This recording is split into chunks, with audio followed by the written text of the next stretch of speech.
Good morning, good evening, good afternoon, everybody. Welcome to another edition of Money Mondays, a special edition of Money Mondays because we have a co-guest, not a excuse me, a co-host, not a co-guest. So today we have Ms. Kathleen Solomon, who is a very, very successful real estate entrepreneur. So today she's going to hang out with me and Eddie and share some tips, tricks, and techniques for how to invest in real estate very creatively. And just to let everybody know, we're going to keep the seat locked for right now until we get through our session with Kathleen, and then we will definitely have a question and answer session a little bit later on in the session. But as we always do, we have to start off with our Monday shenanigans. How you doing, Eddie? I'm good, man. I'm good. How about yourself? Good, good. So I know today you're going to have an answer to my question finally. How was your weekend, Eddie? It was pretty good, man. I enjoyed myself. I went to, as you know, I went to Philly. So just to give everybody a little bit of backstory, I ask Eddie the same question every week. So it's like Pinky in the brain. What are we doing today, Pinky? You know how he says the world. So I ask Eddie every week, what did he do over the weekend? And this guy never has any answers for me. He's a young guy, young strapping young man, very handsome, and he never has any stories for me. I told him I'm an old married guy who needs to live vicariously through the young folks, and Eddie never comes through. But Eddie had the audacity. He had the audacity to come to my hometown this weekend, and he did come see The Godfather. Hey, I'm a little upset by that, man. So that means you must have had a really good time. So my sound is choppy. Is it? So Eddie, I know you should have some good stories for us. I mean, you know, I had a pretty good time, man. We went to a Urban League function. I tried to see you, man. I tried to see you, but you had the Nutcracker you had to go see with your kids. What happened Sunday? That was Sunday? Yeah, that was Friday, but you were supposed to call me on the way back on Sunday. Forgot, right? That's okay. That's what young people do. So Sunday, by the time we got back, man, it was way too late, man. I knew you wasn't gonna. So, do you have a story for this week? I mean, we just we went to some place in Philly where it was an Urban League function. It was nice, man. Everybody was dressed up, suited and booted. I enjoyed myself. After that, I just hung out with my friend. Just got his first place. Not his first place. But he got a new place in Jersey.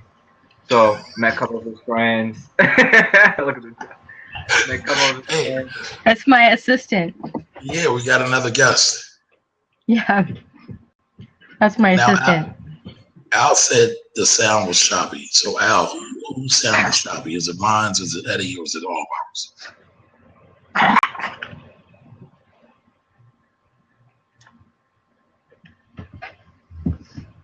I think it's you, man. You think it's me? I got it. See, I don't have the good microphone. So Eddie, why don't we do this? I'm going to switch back to the regular computer I use and the regular setup I use. Just go ahead and start with your real estate coverage, and I'll be back and I'll talk about the stock market today. I'll be right back though. All right, cool. Well, Kathleen, looks like it's just you and I. All right. So, I mean, what's going on in real estate today that we can talk about? Any good things? The interest rates just raised up. Yep. And I don't know if it's really going to impact much. I mean, interest rates are still very low for mortgages. It's still very appealing. It's just that the banks are playing, hard to get. They're asking for a lot of backup material, 2, 3 or more bank statements. They're asking for a lot of backup materials and making it still difficult for borrowers to borrow.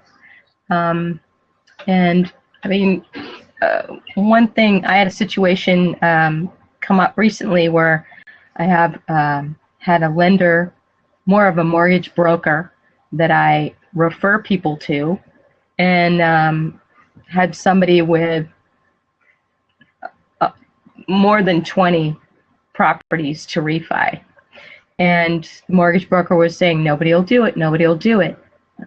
You have to be aware of the fact that sometimes attorneys, mortgage people, accountants, if they don't know, if there's no money in it for them, then they're going to crap all over it. They're going to say, nope, sorry, I can't do it. It can't be done. Yeah. When in fact, it can be done. It's just that they're not hooked up with the right resources to make it happen. So just because you love your banker or your mortgage person is your brother-in-law or whatever, you've got some kind of hookup, don't think that they're the end-all and be-all as far as getting it done. Because I was a paralegal and a legal secretary for most of my working life, so I understand that industry very well.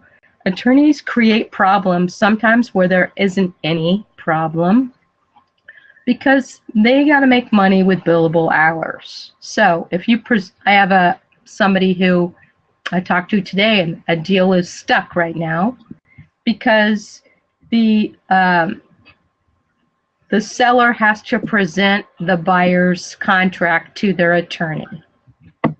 I said, well, you can kiss this deal goodbye then, because that attorney's going to crap all over it. They're going to say, oh, no, this agreement is bad. You have to use my contract, my contract. So that means it's going to be 2, 3, 5 hours worth of billable hours from that attorney. They're going to want to soak the seller and use some other kind of standard boilerplate agreement when your agreement might be perfectly good. Welcome back, Kamari. Hey, Kathleen. Can you hear us? Oh, that's good. You're simultaneously speaking, and we could see you talking. Audio and visual are in sync right now. Oh, good, good. So that's one of my tips is, you know, if somebody tells you it can't be done, I never take no for an answer ever. That just means that maybe it can't be done with that person. Exactly. Not in general. This one lender is telling me, oh, in Northeast Ohio, you can't get properties refied. You want to tell me you can't get on late at night on Quicken Loans or Lending Tree or any number of banks and try to refi properties that you have, you know, the deed for? Give me a break. That's just not realistic. That's somebody telling you that they can't put you into a product where they're going to make commission. Wonder what happened to Kamari. You went away for a minute there. Yeah, I hear you. Okay. So did you want to talk a little bit about pretty much what we talked about yesterday? I mean, last week? The IRA? Yeah, last week we talked about self-directed IRAs. And there's a lot that can be said about that. If anybody has any questions, that's always a great way to open up. If anybody came on last week and didn't get their questions answered, or they thought of some questions over the week, by all means, type them in over on the side over there, and we'll try to get to them. /Q for the to answer question. But let's start with this. So, you know, there's two different ones that we have. We have traditional, and we have Roth IRA. What do you think is the better suit for a real estate investor? Because I know, can you define which one is which, by the way, again? Okay, with a traditional IRA, the IRS assumes that you will be making less money as an old retired person, and therefore your tax bracket will probably be lower. So it will want to tax you when you remove the funds, when you have to start taking mandatory withdrawals. You may start, you know, taking withdrawals as soon as you retire. If you hit 65 from your JOB and you want to start taking money out to supplement your lifestyle, your income, it's going to with a traditional IRA, you will be taxed on that money. Now, if you have a JOB still and you need some deductions to lower your taxes, then a traditional IRA is a great thing because you get a deduction on your taxes for your contribution to that. And it's around, I don't know, $5,000 a year. If you're over 50 years old, you get to add in a little bit more, $5,500 a year. All you have to do is Google it. What are the limits for, let's say, 2016? And it tends to go up a little bit. It has been the last few years going up a little bit every year. Till now, we're at about 5,500. So if you have a JOB, it's a nice to lower your taxable income with that deduction. Okay. Well, let's back up for a minute, Kathleen. Let's give a little backstory for everybody. I know you're a real estate investor down in Florida, but how long have you been investing? I'm actually in Palm Springs, California. Okay, I'm sorry. Yep, 2 hours southeast of Los Angeles. But I've been doing real estate investing for about 15 years. Okay. Some in the Palm Springs area to start with. Started getting, I worked for a couple who did house flipping. I had no idea what they did. They just hired me to go through 30 boxes of documents and get their file room set up. I was not real happy about going back to work. I had a 9-month-old baby and a toddler in preschool and a little grade schooler. So I moved out to Palm Springs. The deal I cut was my husband said, you can be a stay-at-home mom and I'll work. And he had a doctor's practice for a couple days a week. But he really didn't like it that I stayed at home. He really was not very happy about that. So he was putting a little pressure on me to go back to work. So I answered an ad in the paper. I think I was told that I was the only person that had one, a high school diploma, and 2, spoke the Queen's English. So they hired me. Well, that says a lot about showing up. Palm Springs, yeah. It's a lot of Latino, a lot of people who are retirees here. Anyway. So you started by moving to California with your husband, and he's a doctor. Did he help fund any of your initial purchases, or did you do it all on your own? I had done pretty well in day trading with the stock market. Oh, wait a minute. That's the story. That's what we're supposed to be talking about. That's a good one. It was really fast and furious during 1999 and 2000. It was really fun. The dot-com bubble. I mean, the internet you bubble, could trip and fall into a bucket of money. It was really fun. It was way more interesting than now, that's for sure. So let me get this straight. Let me get this straight. I have to say this for our audience because there's an ongoing war about stock investing, market investing versus real estate. Eddie's loosening his neck up because he knows where I'm going. So you looking for a fight, huh? You use your proceeds from the stock market to fund your real estate empire, correct? Some of it, yes. Well, the beginnings of it, right? Right. And we started out, my boss started dragging me to some seminars, and I was like, you got to be kidding me. I can never, you're going to seminars that cost thousands of dollars. There's no way I could get that through committee in my household anyway.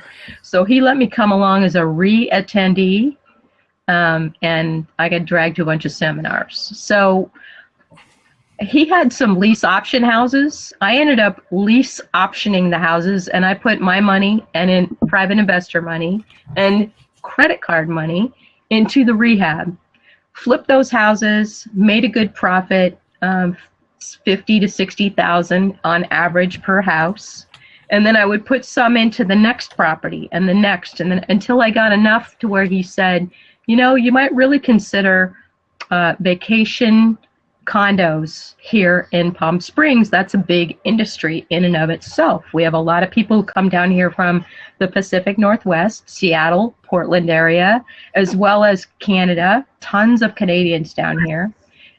And so he got a condo that he got on a tax sale, and he sold me that condo for about $62,000. I dumped about, I don't know, maybe 10 into it, completely furnished it from top to bottom, and I started advertising in little newspapers I knew of in Portland, Oregon. That's where I'm from. And also Seattle, I knew about that area as well.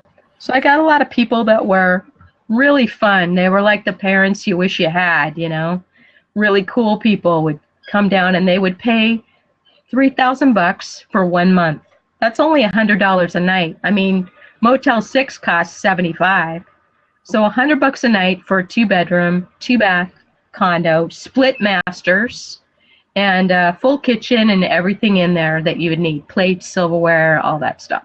Now, was that your very first property? No, I did several flips before that to get the money to buy those. Okay. I was doing lease option, fix it up, and then sell it retail. Okay, so what was it like on your very first deal? Scary as hell. Can you describe that for us? Oh my God, very first deal. I remember going to this house that was a board up, that was in a country club environment.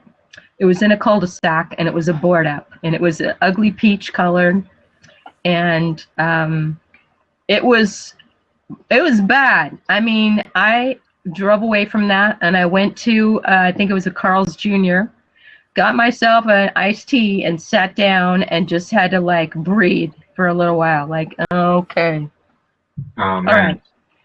Here's what I know for sure. As Oprah likes to say, here's what I know for sure. If you take this saying, how do you eat an elephant? 1 bite at a time. And you apply that to real estate.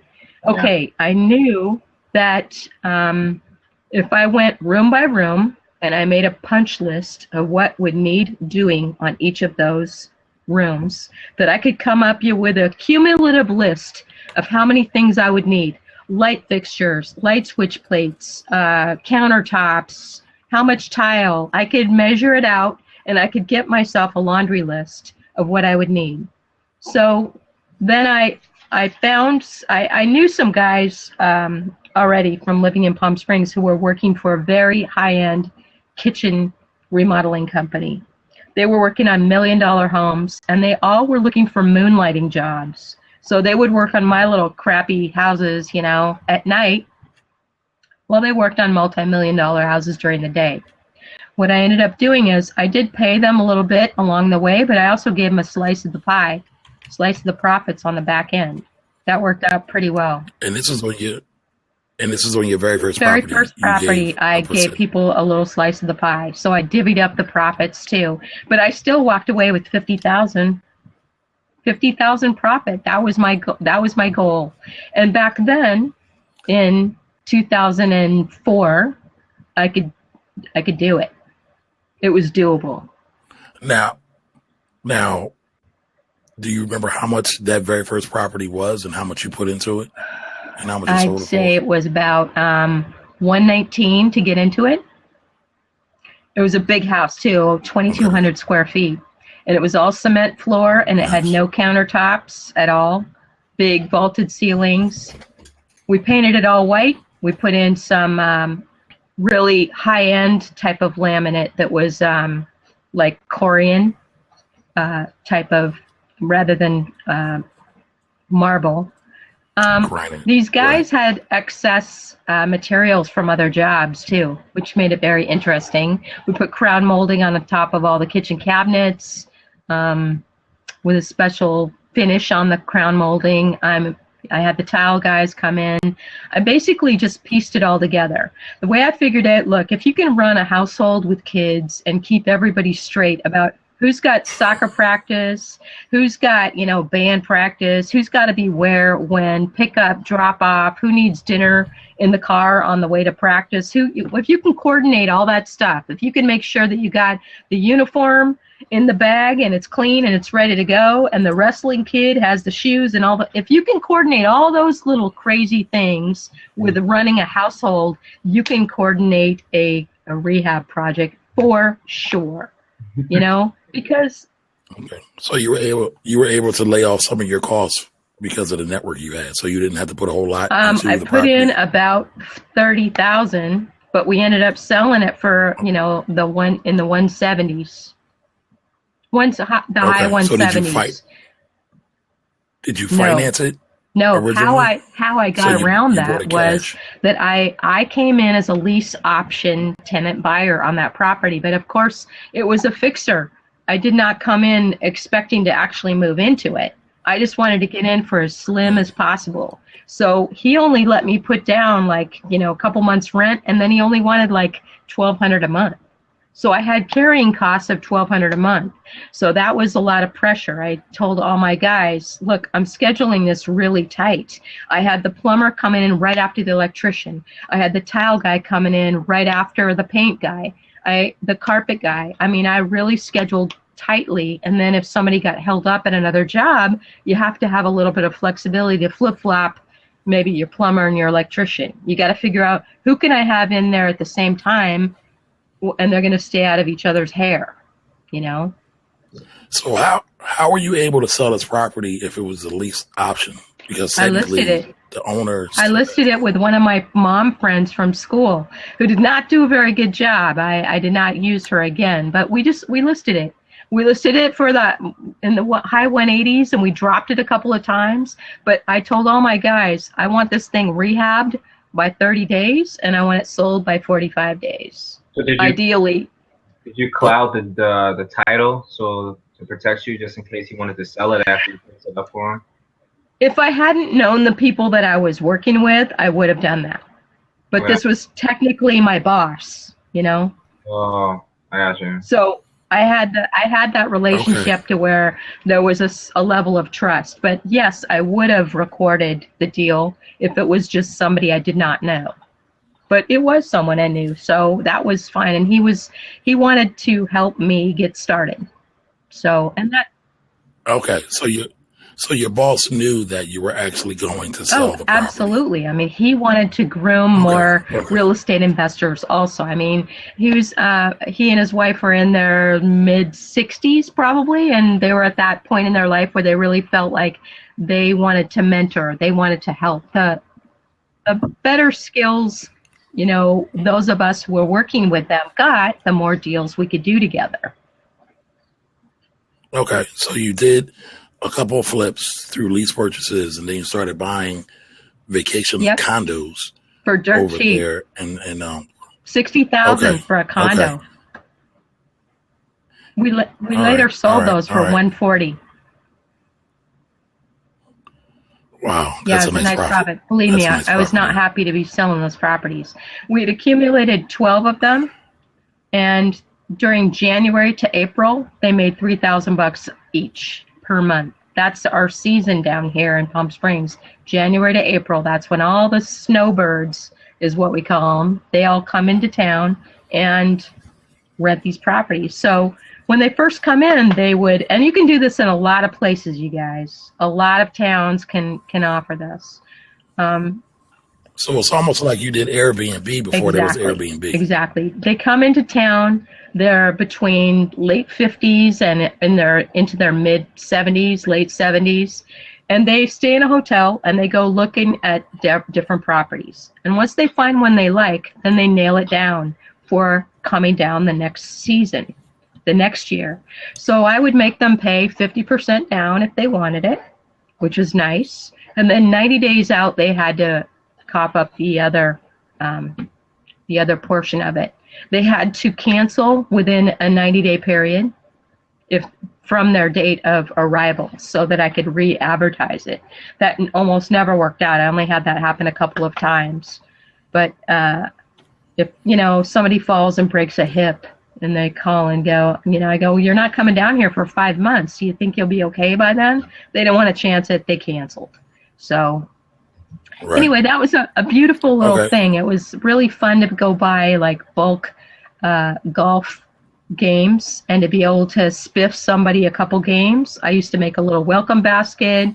I had a little book telling people where there were restaurants and things to do here in the valley. It was really fun. It was kind of like being a little, bed and breakfasty kind of a operation. But I had a housekeeper here that I gave her the extra work, and they had to pay her directly. There was a mandatory exit cleaning fee.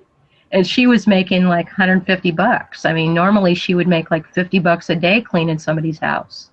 This is, 14 years ago too. So, and she was making like Right. 150. She could come in on a Saturday night and get that place turned over. She did not mind at all working on a weekend like that because it was just once a month that she'd come and turn over a property. It worked out really well. Okay. So fast forward, you've done a flip. Well, you've done a couple of flips and you started buying rental properties. And then now you are where you are. So how many properties do you currently have? At this point, having been through the worst divorce you've ever heard of, I am wholesaling right now, and I have companies that have properties. I do not personally own any properties in my own name. Do you control any through your IRA strategy? Throughout the 6.5-year divorce, because when you have a lot of stuff, it takes a while to untangle all of that. Yeah. I did stuff in my IRAs and in my children's Coverdale education IRAs because those are they're exempt from divorce. So they were untouchable.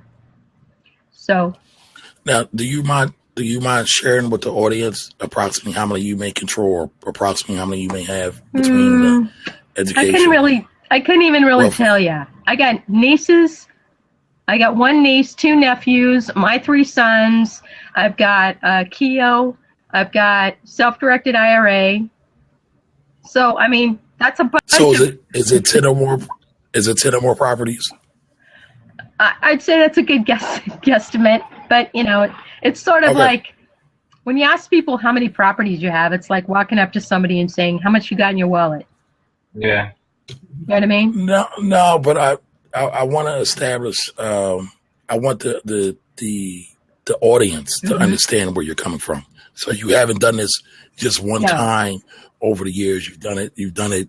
Several times. Here's what So I don't personally want to count you. This is what I did, like in my kids' accounts, what we talked about last week, where I flipped a few until I got enough to have a keeper. And then I just have a keeper in there. And that rent is just accumulating in those kids' accounts. So a duplex in one, a fourplex in another duplex in another, and a single family in another.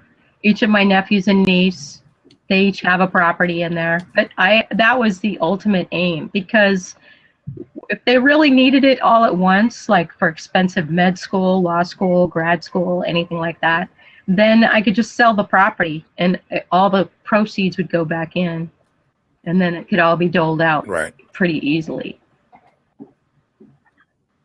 Okay, well, let's start from the top, because I know last week I was sick and I apologize from everyone. But you talked about buying properties through your IRAs. How is that possible? Because I see there's some people on today that were not on last week. So I just want to make sure that they have a primer to understand where we're coming from. Okay. I see a couple questions over here about... Well, I was going to hold the questions to the end. So all right.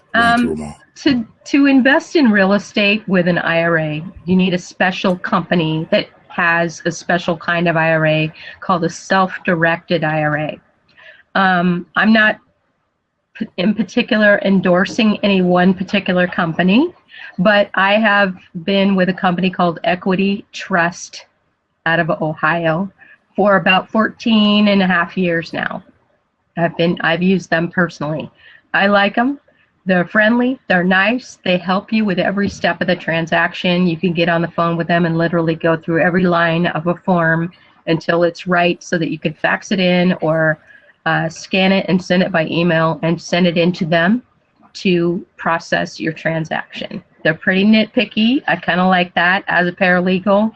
I like having that level of, that's my comfort level, that they're on top of the details. So with that kind of self-directed IRA, it could be a traditional IRA or it could be a Roth IRA. As we discussed early in the conversation, if you're still working at your JOB, it might be to your benefit to make donations to a traditional IRA. But you can have both. The IRS lets you have both. So I have both, I did not close out my Charles Schwab traditional IRA. I transferred a little bit over to Equity Trust, and I converted that into a Roth IRA.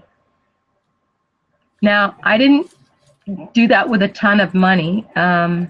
We discussed last week that even though they tell you what the limits are for contributing to these IRAs, you don't have to contribute that amount.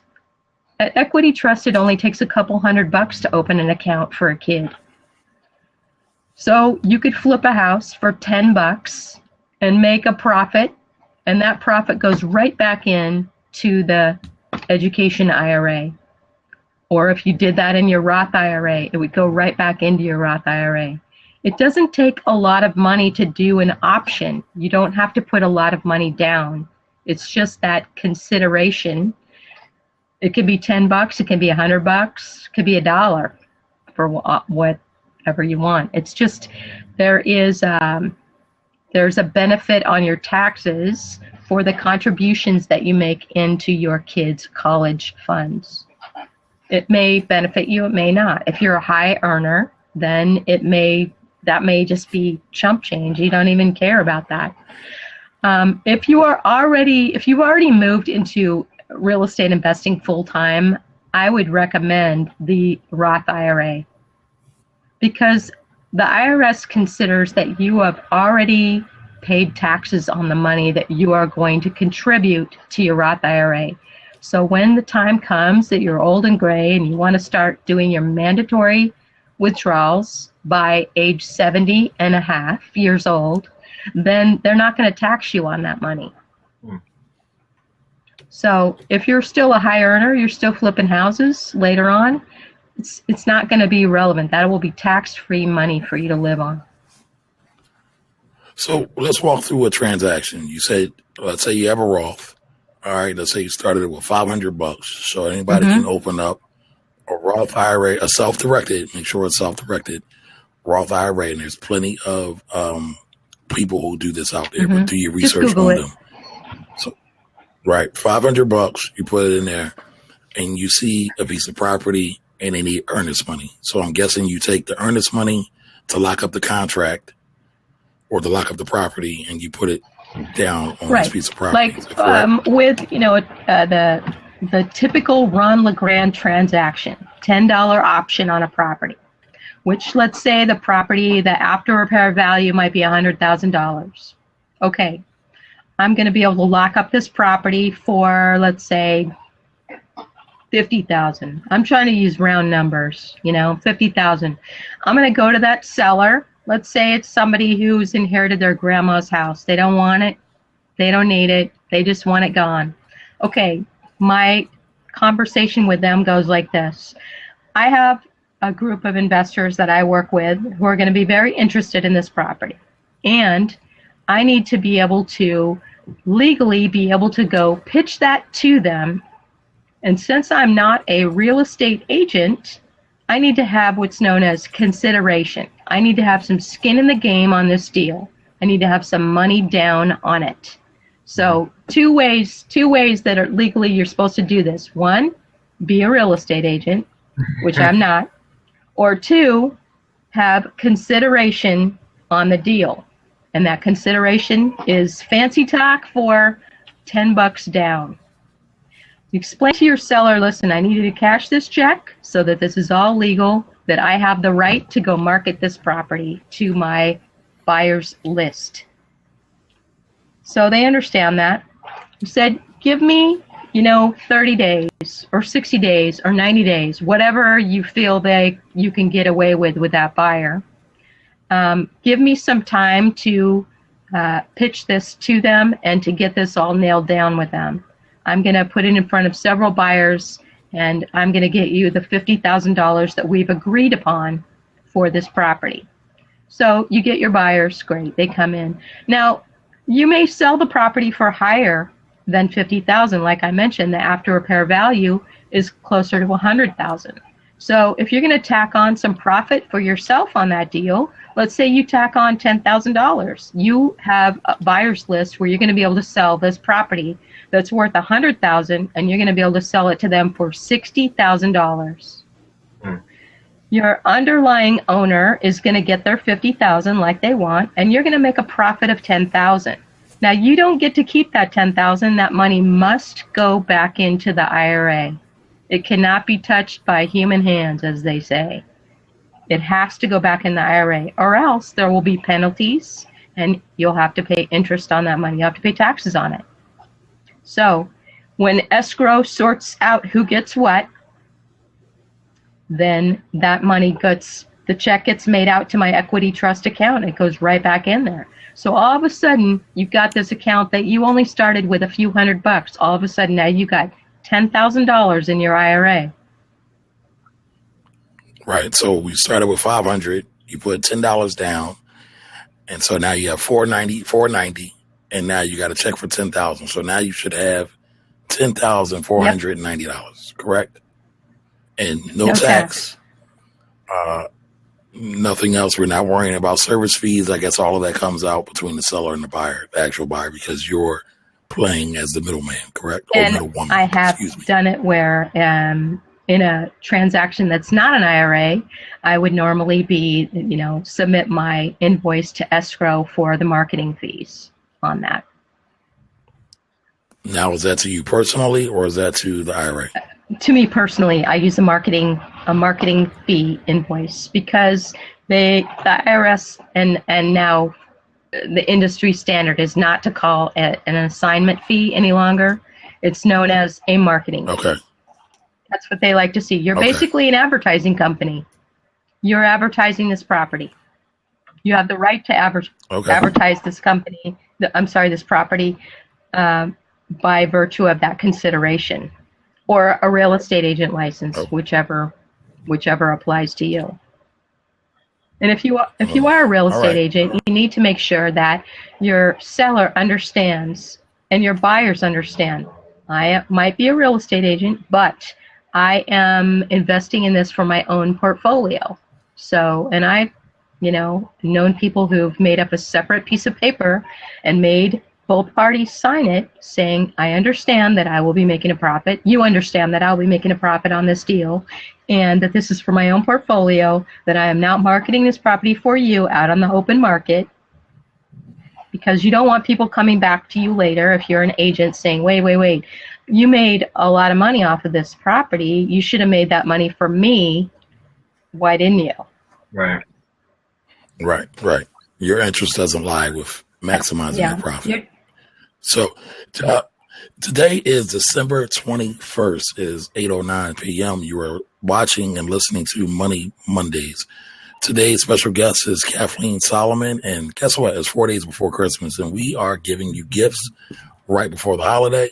I think Kathleen just dropped $1 million bomb on you guys if you paid any attention to it. So with a couple $100, you could turn that around and literally create thousands in one transaction. And now just think about that. So that's thousands in one transaction.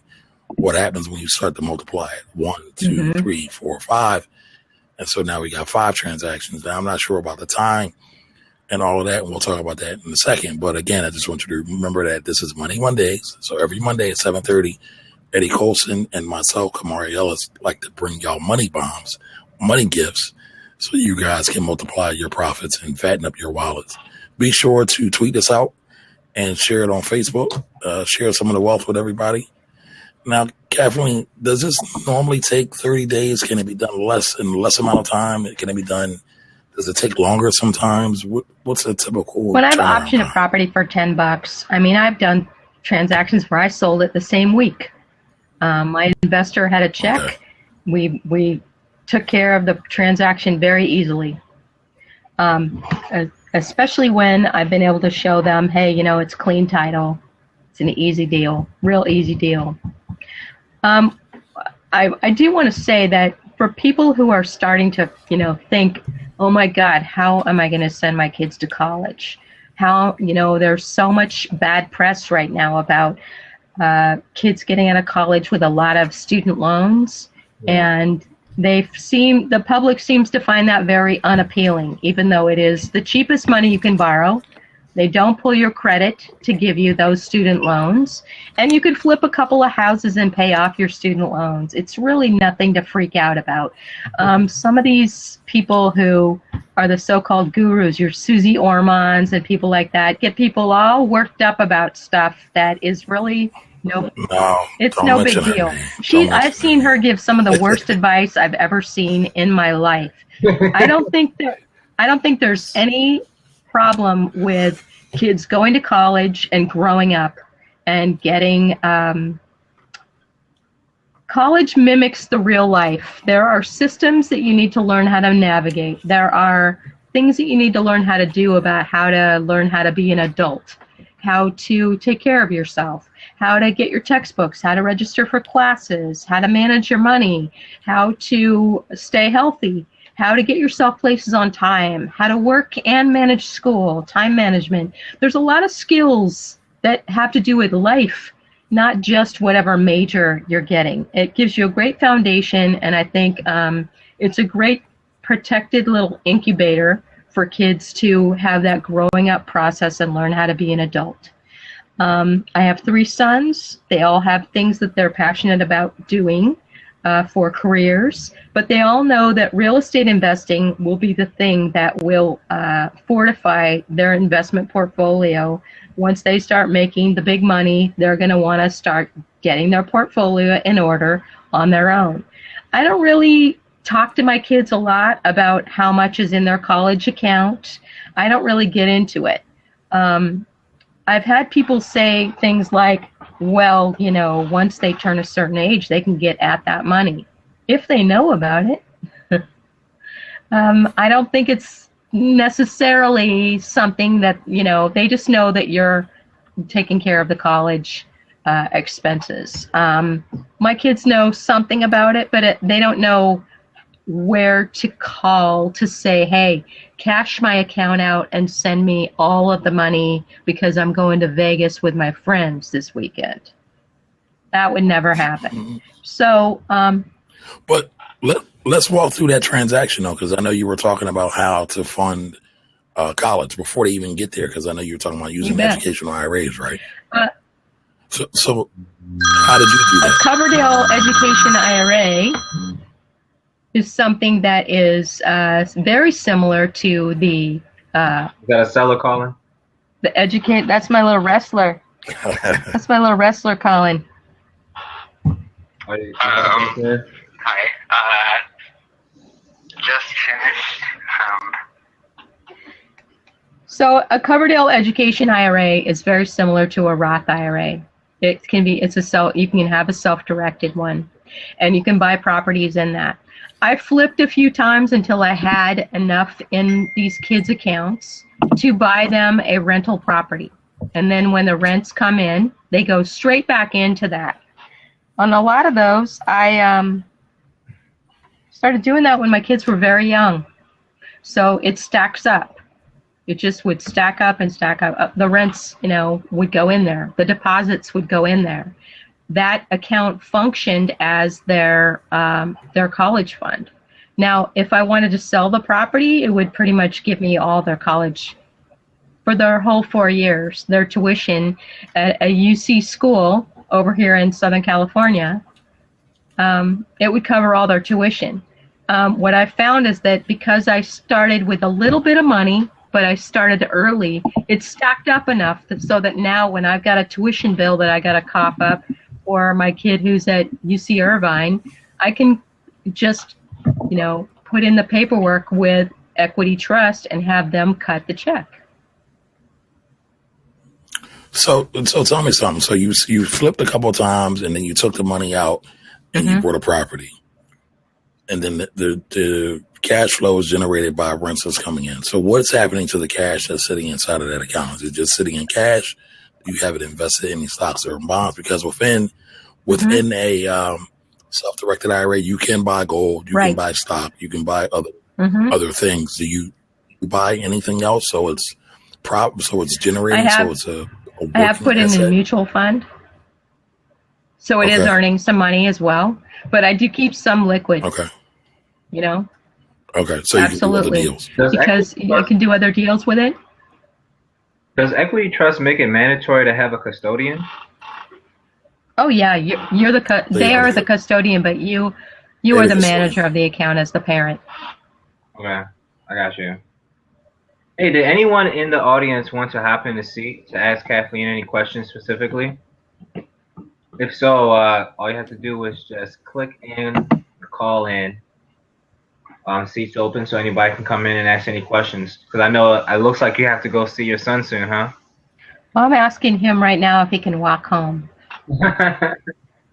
Okay. Well, Kathleen, while we're waiting, I know Dwight had a question. That is IMDSPN Sports. He had a question. Hello, Dwight. Thanks for tuning in tonight. But he asked contractors, how did you develop a relationship with them? Or did you contract with different contractors until you settled on one? Well, I'll tell you what, it was through networking. I made a lot of connections with people who were the wives of the contractors. A lot of times the wives in my town worked the front desk at our veterinarian's office, the kids' dentist, my OBGYN, the pediatric, the orthodontist. All those offices had these girls who worked at the front. So while you're sitting there making your appointment or whatever, saying, do you, the usual question that real estate investors ask, do you own or rent your home? Do you mind if I ask, do you own or rent your home? And they'll say, oh, we're renting right now, but we want to buy. My husband's a contractor. Oh, really? I'm always looking for contractors. What does he do? And so some of my first clients that I got into some of my lease option tenant buyer properties here in a suburb of Palm Springs called Cathedral City, which is the next town over, they got into a handyman special property. And they got in with a lease option tenant buyer. Now, I didn't just do those with anybody. I was looking to collect relationships with people who did tape and mud, landscaping, pool guys, roofers. A lot of those guys were working out of town because nothing much was going on, 12 years ago. Nothing much was going on around Palm Springs at that time. The housing market was very depressed. You could pick up properties really, really cheap out here back then. And so these guys would come home on the weekend. And so when I sat down with the couple, I talk to the wife of the couple ahead of time to say, let me talk to them. I'd ask them, has anybody ever showed you how buying a house can make you money?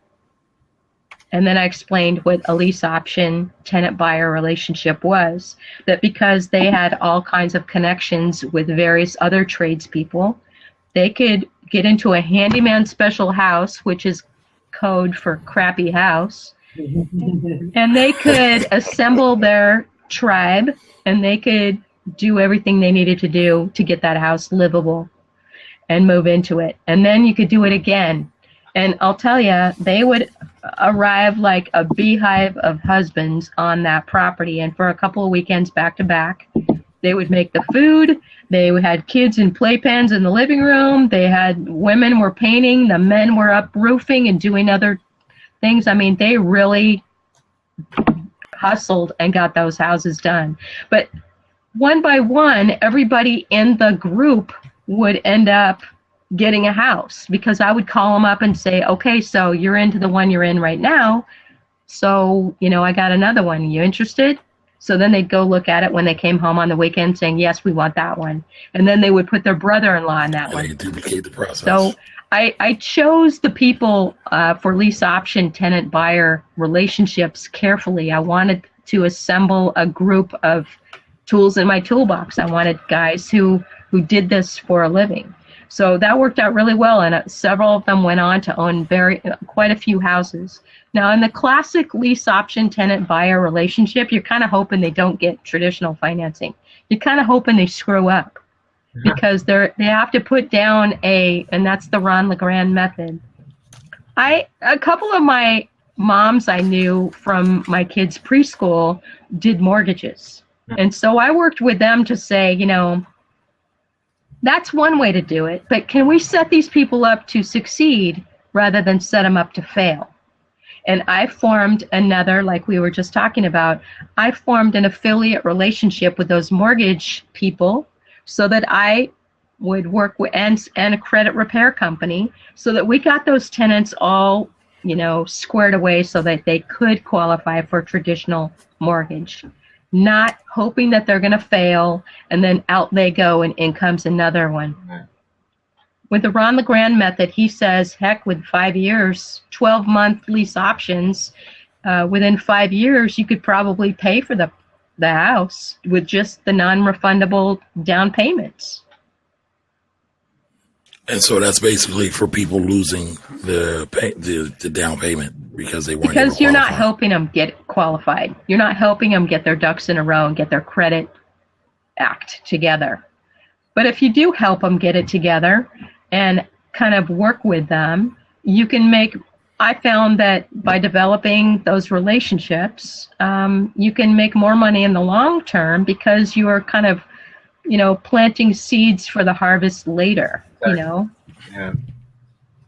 Some of those people, I ended up selling them 10 properties. Oh, wow. So I want to propose a couple scenarios to you, and just to get your take on it. I'm just going to be honest. I'm going to use this for my benefit. Let's say you have a client who has access to over $500,000 in a 401k that they can roll over. What would you do with that Wow. as a real estate owner? And let me set this up even further. So they have over $500,000 in a 401k, and they're also a real estate developer / real estate investor. So what would you do with that? First thing I do is I would encourage them to get on a plane to Cleveland, Ohio. See, I live in Palm Springs, California, Southern California, where it costs $500,000 to get into a crappy little 3-bedroom, 2-bath property that you got to dump another $100,000 into, so you can sell it at $650, $699. That's a lot of money to get into for overhead. Okay, Yeah. but what I've been doing in Cleveland for the last 8 years. I can put an investor into a $50,000 turnkey, hands-free rental that is managed, that has a working tenant in it. No fancy programs, no Section 8. Personally, I love Section 8, but my team on the ground wants to put in working tenants. For $50,000, I can get them a property that is worth anywhere between $69 to $99, depending on the area and how big the property is. The average rents that we're seeing there are $875 a month gross and $500 a month net. So for $500,000, that can get them into 10 properties. Wow. 10 properties. And that would be that's $5,000 a month. so Income. that's $60,000 a year. About That's $60,000 a year. So and that's about 11 or 12% rate of return every Exactly. year. So here's the thing. If they are able to, there are companies out there I know that I've heard that will finance a property in a self-directed IRA, because a 401k can be rolled over into an IRA, or you can borrow against a 401k too. And Right. then when you borrow against a 401k, you don't necessarily have to put that money into an IRA. If you borrowed against a 401k, you get this big pot of money, and you would still be limited by your contribution limits to go into your self-directed IRA, which is like $5,500 a year. Well, I'm gonna throw this out there. A lot of people don't know that sometimes, not all the times, but I was able to obtain my first $1 million client from a 401k rollover, and the client still worked at her employer. Mm-hmm. So they had what's called in-service withdrawals, and you can do a rollover from your existing employer into an outside IRA or a self-directed IRA. So a lot of times people think you have to be disconnected or terminated from service from your employer, but it does depend on if the plan if this is stipulated and the plan documents. But some of the other things that you're talking about as well is a lot of people have 401ks just laying around from previous employers. Right. They might have $25,000 here, $50,000 there, $10,000 there. So they can literally take that money and roll it into a self-directed IRA and begin to invest with it. Exactly. Right. Here's a little trick too that you were mentioning that, you know, when I worked as a legal secretary and a paralegal, I worked at Columbia Pictures Television, and we had 401k plan there. So we could borrow against that, and they charged a minimal amount of interest to borrow against our own 401k. So you can use that money, for example, to get into one of the properties I described, $50,000 property. But like I said, the after repair value is worth anywhere between 69 and 99, depending on the area. So if you hold a property for 12 months in your own name and do what's called season the title in your name, then you have the ability to have that after repair value acknowledged by a lender. If you tried to slap financing on a property that you bought for $50,000 in under 12 months, they're only going to acknowledge your purchase amount. They're going to say, well, we can only give you a mortgage for $50,000, and usually our minimums are $50,000, so that's not going to work. You want to wait that 12 months to get that title seasoned so that you can go to a lender and say, look, I got a property. The market value is $89,000. I want to borrow against that property. It's probably going to be about 75% loan to value for an investor property. And then you can suck that cash right back out of that property and slap a mortgage on it. So that's going to allow you to pull out your principal plus a few extra thousand, which gives you the money to go back and repay your 401k. Because as we all know, mortgage rates right now are hovering around the 3%, 3.12, 3.2, somewhere in there. So it makes more cost-effective sense to pay back your 401k and get a traditional mortgage on the property, but you must hold it for 12 months. Now, warning.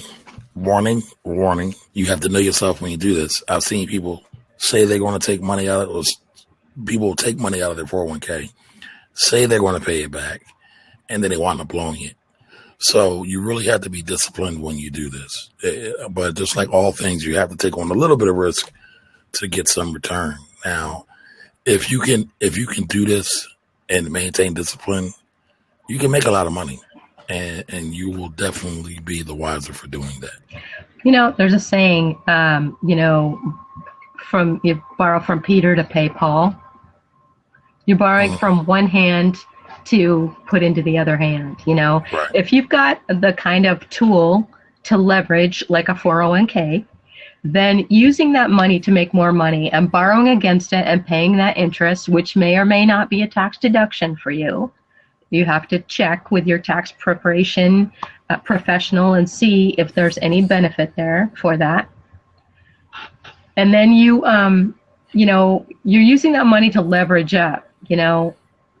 Wealth is created with buy and holds. Wholesaling is great to keep bringing the money in and help build up, but ultimately you want to get into the position where you start accumulating things. It's just like the game of Monopoly, guys. You want to start stacking them up, and you want to start getting, the beauty of my Cleveland team. I just plug investors in. They do it all. My investors, I do not want them to strap on another job. They have careers that they've already gone to school for. I have doctors, lawyers, engineers, accountants. They already have careers. I don't need them thinking that they need to go learn what they call a whole new thing and be all freaked out about, now I got to be a landlord too, on top of the house, the wife, the kids, the coaching, the kids softball, the dog, the cars. I got a lot on my plate. Now I got to be a landlord too. No, with my team in place, they get a check and a statement every month I highly encourage people to go to Cleveland. It's a fun town. There's a lot of things to do there. Go kick the tires. My team will pick you guys up at the airport, get you to your hotel. They'll take you around the town and show you everything there is to know about it and why it's a good deal and why it's a sleeper and one of the best kept secrets in real estate investing. And where you are, Eddie, Baltimore, I have to say, same thing. Philly, same thing. There are pockets there that are just some of the best kept secrets. There are properties you can get into for dirt cheap, and if you've got the right team on the ground, that's key. That's 90% of it right there. Anybody want to get involved with getting into some rental properties, either with Kamari or Eddie or myself, having the right team on the ground is 99% of it. The deal is just 1%. There's tons of great deals, but if you don't have the right people taking care of your little piggy banks, making sure everything's right, you got nothing. You'll never see that cash flow unless you've got the right team on the ground. Well, thank you. And everything you said is exactly correct. I've seen countless number of people. Ask me how I know that. I made every mistake you can possibly make. Well, what is the biggest mistake you think you've made in investing so far? I ran into a lot of contractors who, as I call them, slipped and fell into a bucket of honey.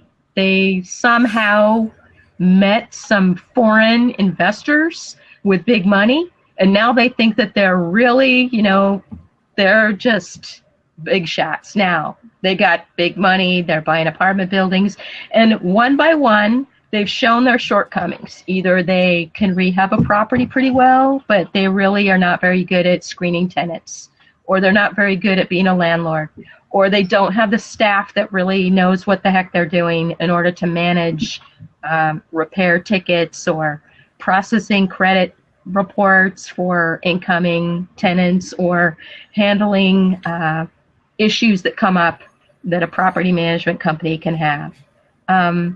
One by one, I've just found, you go through people, you test them out.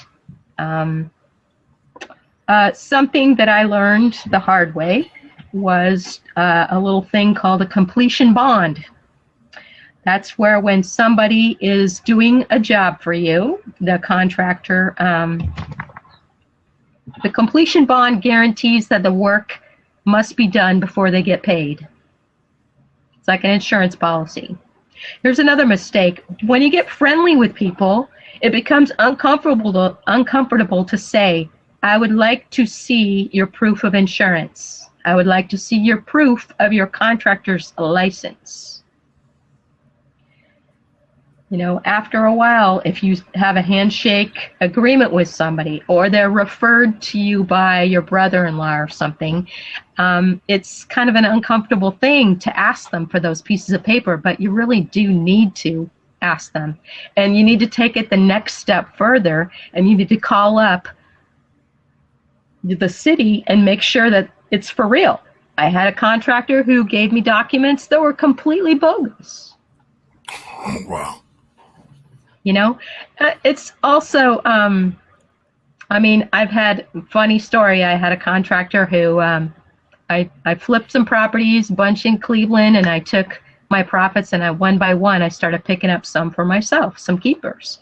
And the contractors that I was having working on my own students' properties, he was going to, in turn, work on one of mine. And I made these people a lot of money. They should have been doing my properties for free for the amount of money that I made them, because I hooked them up with doctors who bought apartment buildings. So they made a lot of money. However, I had one who said to me that a front porch had been torn off and had been rebuilt, and it was going to be painted that week. It was in progress, going to happen. Well, Facebook is a great thing. It doesn't take very long to find some college student who goes to school there and to talk to them and find out, hey, how close do you live to this property? Oh, that's not that bad. It's kind of halfway between where I live and where I go to school. So to ask somebody, hey, can you do me a favor? On your way to school tomorrow, could you drive down that street and just tell me if there's a new porch on this property? Or take a picture. Or a new roof or whatever. And they're like, oh, hell, honey, well, we're going out to the market right now. We'll go drive down that street right now. We'll get you some pictures. And within like 20 minutes, I have pictures of my property. You can find spies, no problem. It's easy to do now. But my contractor didn't realize that. And so when I got pictures showing that not only was there no porch, the old porch was still on there. So, the work that he told me was done, obviously was not done. So I went outside and walked around the block a couple times and kind of caught my breath and cooled down a little bit. And then I called him, and this was about a Monday afternoon. Called him up and I said, hey, you know what?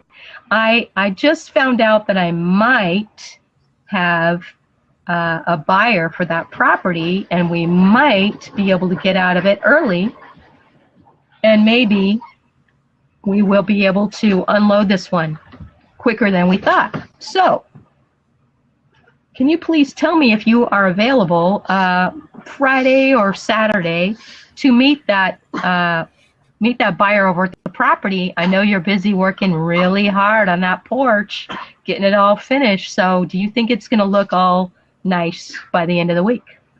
And I didn't let on that I knew that he had lied to me. I didn't let on that I knew that the porch was not only not built, but it wasn't demoed, it wasn't rebuilt, and it certainly wasn't painted. And to this day, I have never received a call back from that guy. Wow. To this day.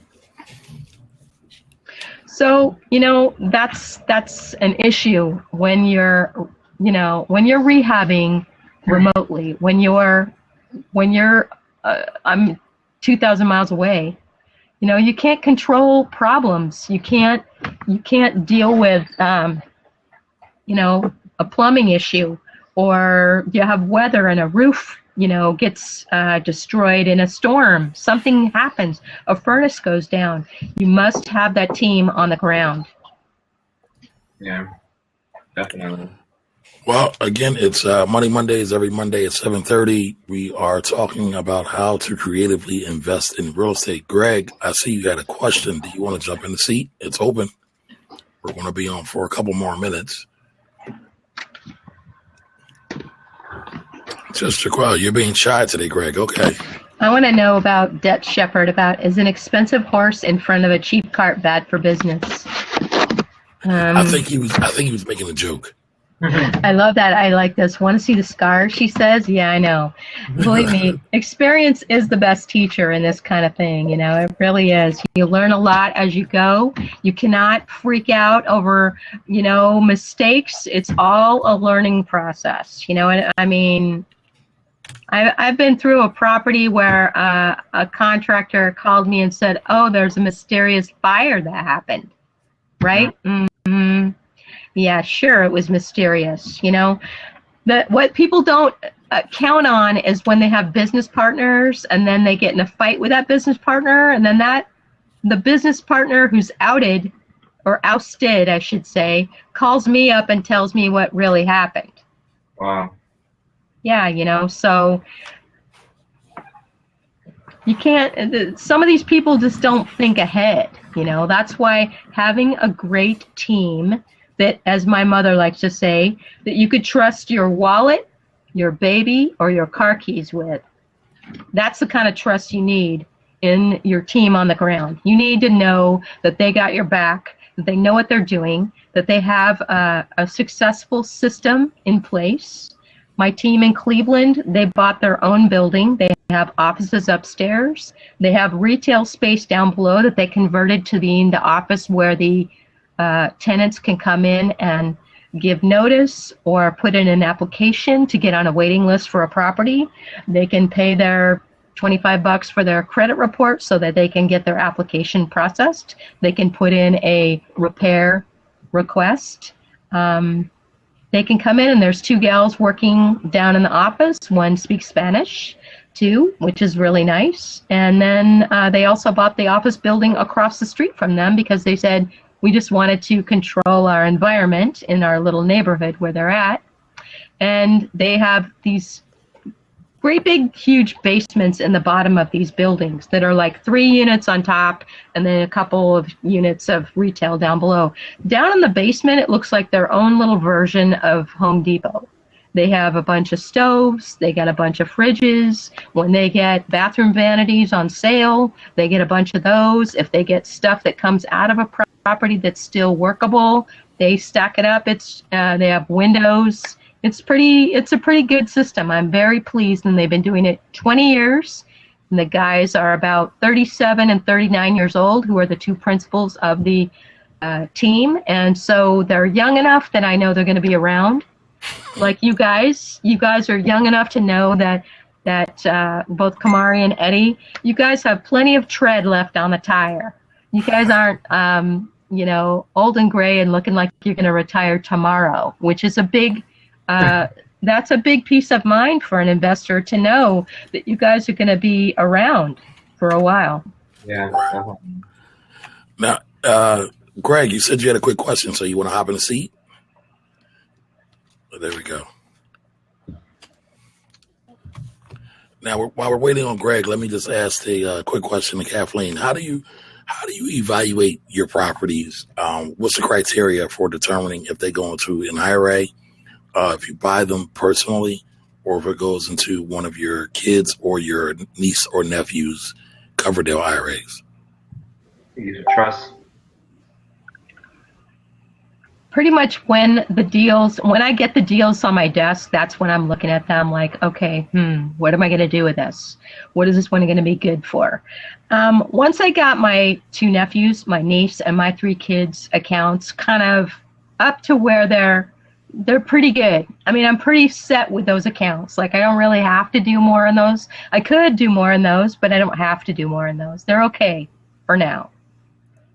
Although I got 1 kid looking at veterinary school and the other one's going into aeronautic engineering, which may be some very expensive graduate degree programs. So I could be doing some more in those 2 particular accounts. A lot of times, once you get your IRAs set up and you're doing some in there, as Ron LeGrand likes to say, make sure that you take care of today's cash flow needs before you think of tomorrow's retirement cash flow needs. Right. So my main focus right now, with spending a lot more time than I ever have on wholesaling now, is to really plump up my monthly and my annual earnings. Okay. So pretty much everything that comes across my desk right now, I'm looking to turn a profit on it for my right now money. That makes sense.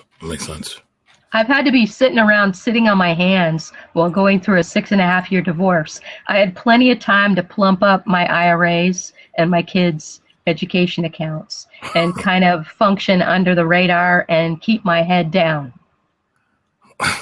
Okay.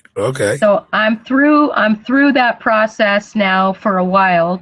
It's been just under 2 years right now. So since that time, I've been, changing my focus. And that's one of the reasons why I looked at, Ohio, even though I live in Southern California. I'm not thrilled about doing things in my own backyard. It's a very small town where I live. Gotcha. Well, Greg? Thank you for that. Greg, can you hear us? Yeah, definitely. So what you got for us, Greg? I've been on the lending side for like 15 years. All residential, single family residence, an occasional duplex, an occasional tri or a quad, but just normal people. So my question to Kathleen is, I'm not going to play the devil's advocate. I need to know this because some people do talk about it. Some people don't. I think Kathleen's very well rounded. I think she's given an amazing information, and she's just being real. So let's just say I've never bought an investment property. I'm a normal dude with a W-2 job, and I just want to buy an investment property. So my question, when I say investment, I mean a single family residence, not a quad, not a duplex, none of this crazy apartment shit. A normal house. And I've asked friends that I know that own 10 or 15 properties, Kathleen, if I'm going to buy my first property, should I hire a management team from the start, or should I do all the management stuff and the toilet cleaning and all that other stuff on my own? What would you recommend? I think the quickest way to burn somebody's spark of interest in real estate investing is to tell them to deal personally with tenants, trash, and toilets. Yeah. I think, and I see, Kamari, you agree with me wholeheartedly. Yeah, just to throw it in there, I used to be a property manager. I managed about 50 units, and I will never be a landlord again. So I totally agree. It sucks, man. It sucks. I don't think it is the kind of thing that a newbie should take on. I think it's a recipe for disaster, and it's setting someone up to fail. I think the first question that you want to ask somebody, if that brand new investor is going to buy a property from, let's say they were going to buy from you, Eddie, the first question they're going to ask is, okay, does it need any work? Do I need to shell out any money to have it repaired? You're going to say, no, it's turnkey. It's ready to go. We got a tenant in there. Your next question is, do you or will you provide management? I mean, I usually don't. I usually recommend someone that does if they do. There you go. Yeah. That's the perfect answer right there. You have a tool in your toolbox that you can refer that person to proper management. And especially when people are coming from out of state, out of the area, some of the biggest disasters I've seen are when people and I picked up properties from people like this, who get all excited about buying a $3,000 house in Cleveland, Ohio. And they think that they can just put an ad in Craigslist and they can just rent that thing out and they can it'll just manage itself. It'll just handle itself.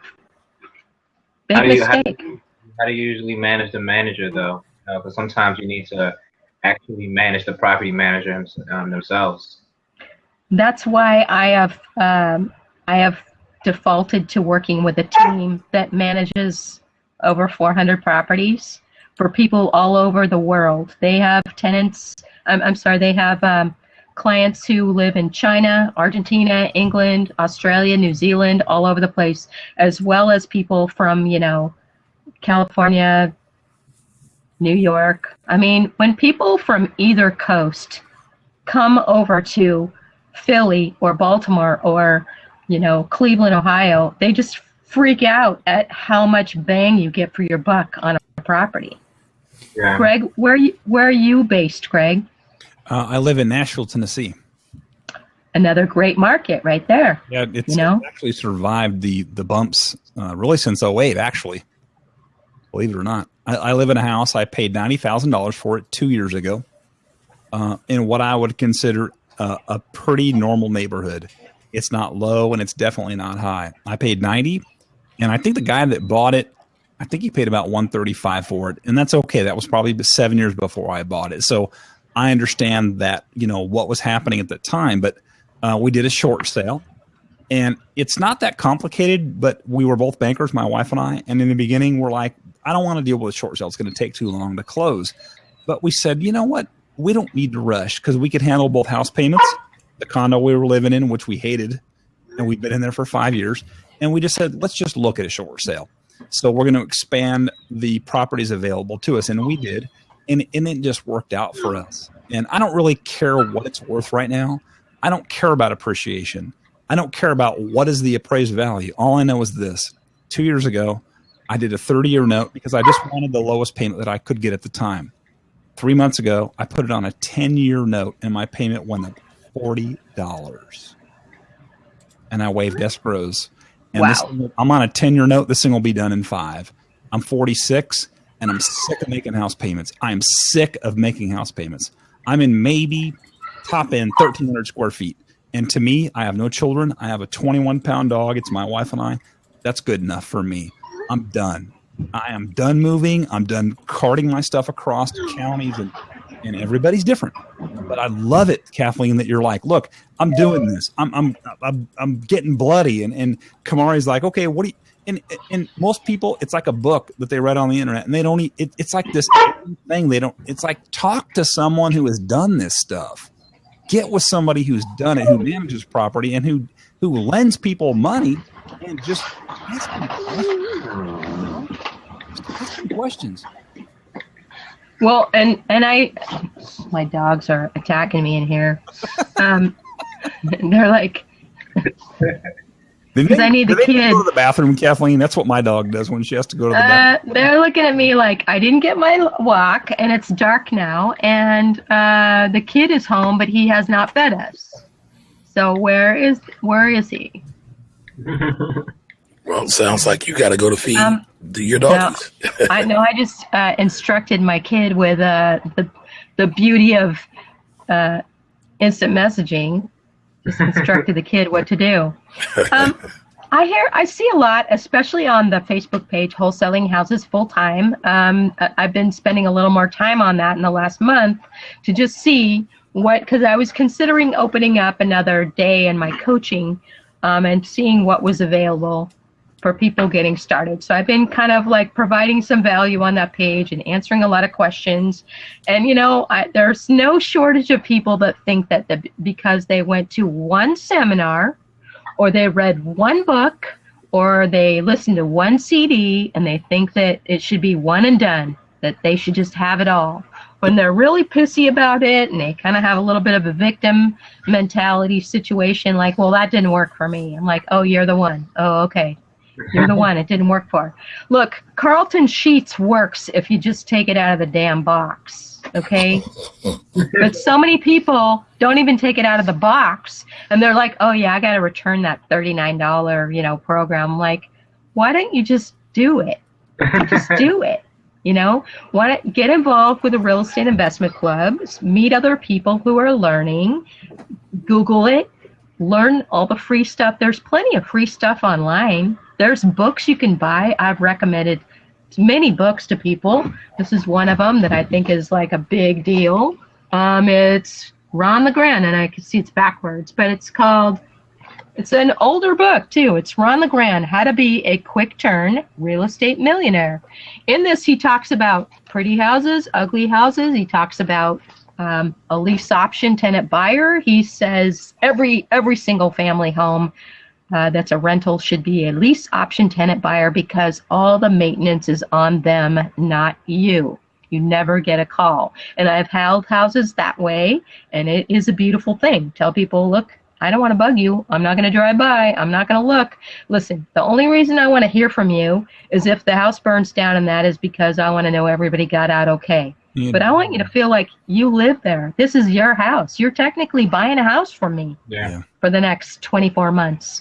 I'm going to help you get your credit together, help you get a loan. And, this is your house. So the beauty of that is they oftentimes, with each turnover, if you have a turnover, they've improved the property. They've put in that new bathroom. They've spent money on new kitchen cabinets. They've retiled the floor or what have you, or put in a pool.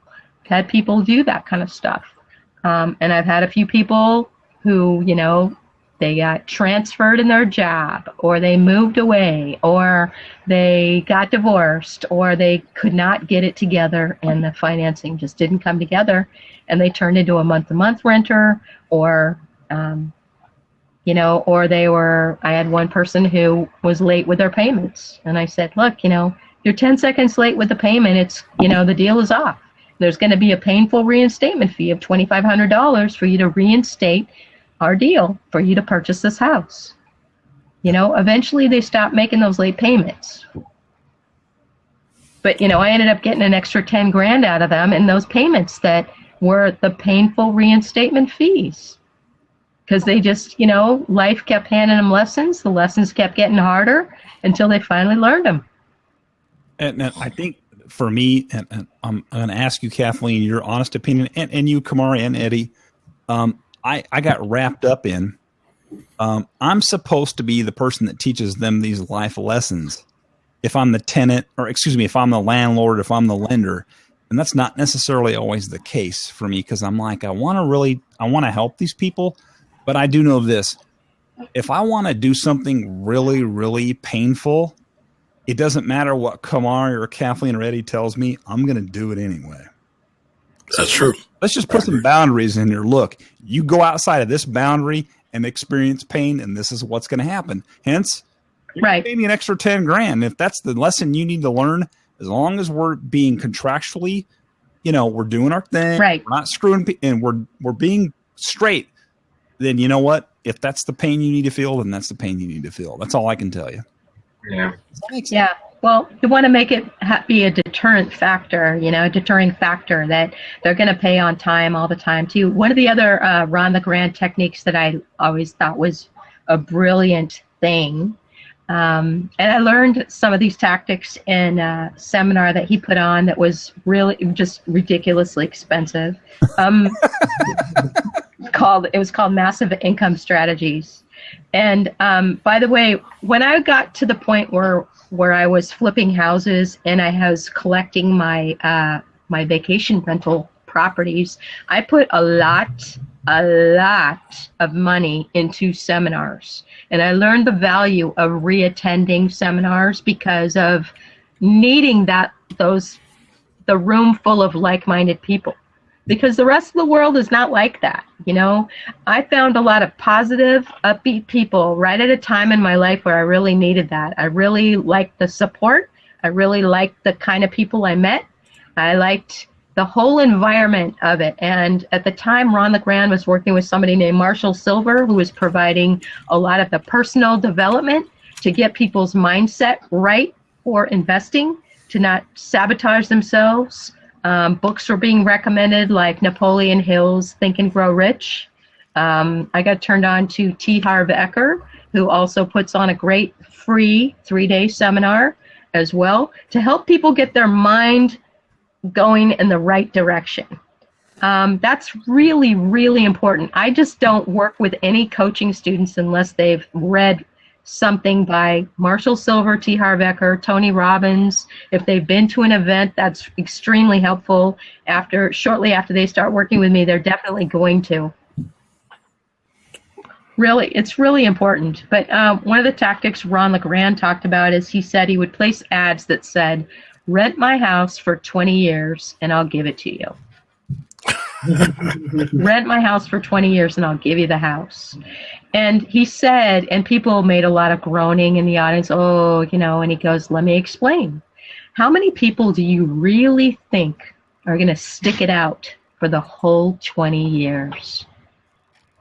He goes, "How many people in all the years I've been doing this," he said, "do you think have ever completed the 20 years and I gave him a house?" He said none of them. None of them, not one. Zero, zip, nada, not one of them. Most people can't think 20 years out. So No, life gets in the way. Things happen. People change. The average American moves every 10 years. But I thought it was a genius marketing technique. And, again, I would make it be that if you're late on the payment, your rent is 10 seconds late, the deal is off. Painful reinstatement fee. 20 years, though. But he said, look, if you're in a market where there's some measure of appreciation, you're going to have refied that property over and over again. You will have made so much money off that property, it's not even funny. If somebody sticks it out for 20 years, they deserve the house. You should give them the house. They deserve it. But you're going to have borrowed money against that property to end their paying it off with their rent anyway. So you're going to have accumulated a bunch more properties just off of that one house. Yeah. I thought it was genius. Well, let's do this. I want to wrap up the actual recorded session. So, Kathleen, I want to ask you 2 questions actually, and then we're going to go off record, and we can continue to talk. But I want to go off record. I know Eddie will have to go soon as well. So, first question is, what 3 books would you recommend a newbie real estate investor to read? And I know you already presented one. And Definitely. And the second question is, what is one lesson that every real estate person, or what is one thing you would want every real estate person to know before they got into real estate investing?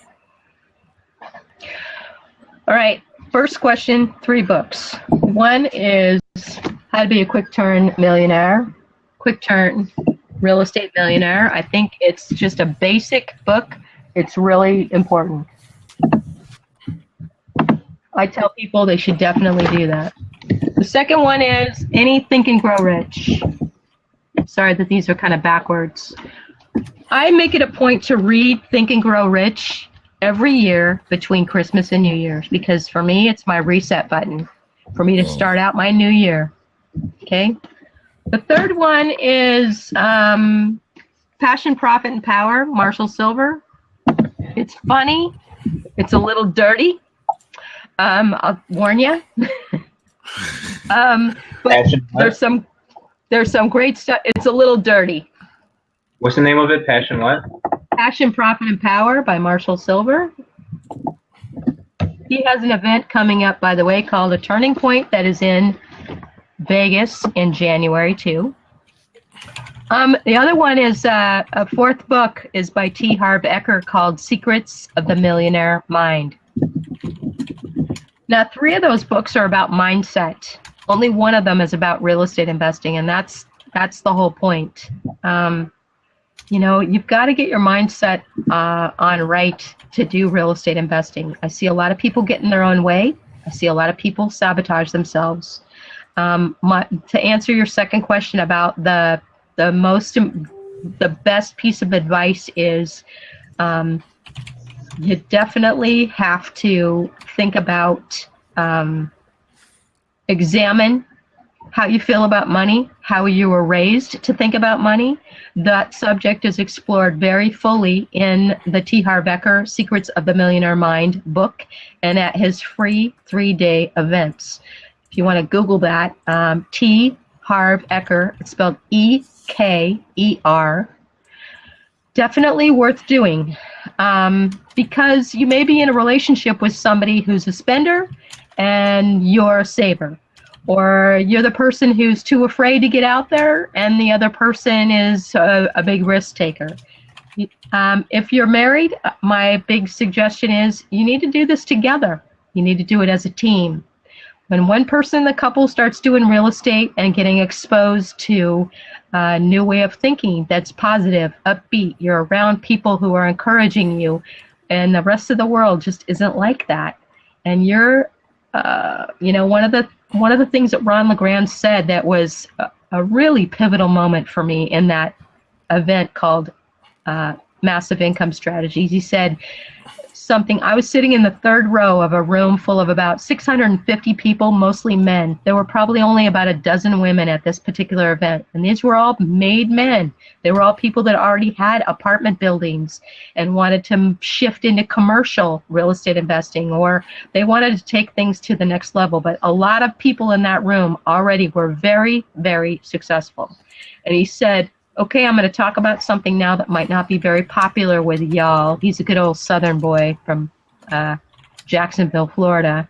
He says, if you're with somebody who does not support your dreams, your ambitions, and your proven success or even desire to do real estate investing to replace your income and get yourself out of a JOB, which stands for just over broke, and put yourself in a position to fire your boss, then you may be in a relationship with a well poisoner or a dream crusher. And there are lots of people around you like that who you work with. They may be your brother-in-law, they may be your in-laws, they may even be your spouse. And let me just say, the unpopular thing, divorce is an option. And I will tell you, I felt like somebody threw a brick at my chest because I didn't realize, I'd never heard those words before, well poisoner or dream crusher. I just never heard that before. And I realized I was in a relationship with somebody like that who was constantly throwing monkey wrenches in my path, and I just didn't realize. I didn't realize. And it wasn't my choice to end the marriage, it was his.